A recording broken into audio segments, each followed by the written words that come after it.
I'm sorry. You're Dr. Jenna Jacobs, right? Yes, sir. It's good to have you here. Thank you. The awesome impact of the airwaves and how that translates into the furthering of our national discussions, but obviously also how it can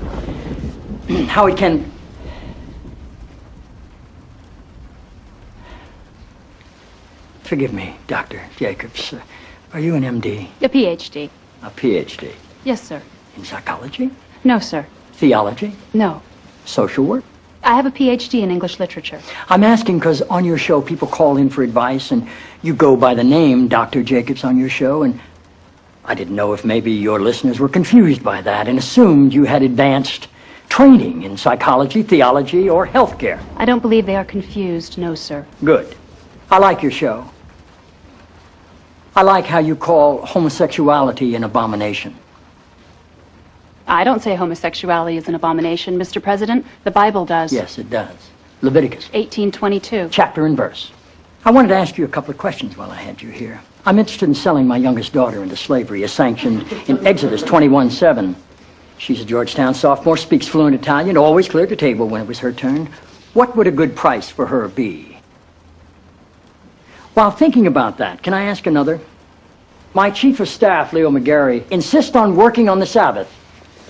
Exodus 35:2 clearly says he should be put to death. Am I morally obligated to kill him myself, or is it okay to call the police?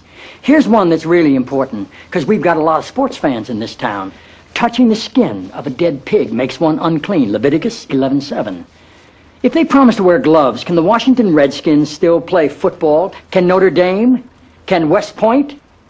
Does the whole town really have to be together to stone my brother John for planting different crops side by side? Can I burn my mother in a small family gathering for wearing garments made from two different threads? Think about those questions, would you? One last thing.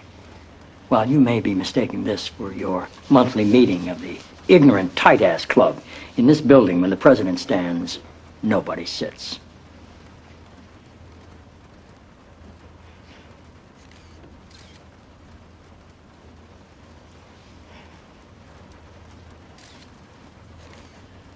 Toby.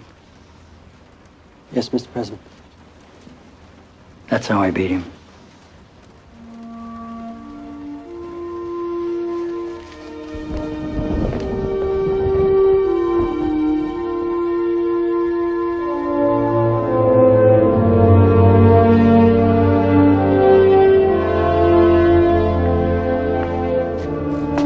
I'm just gonna take that crap off.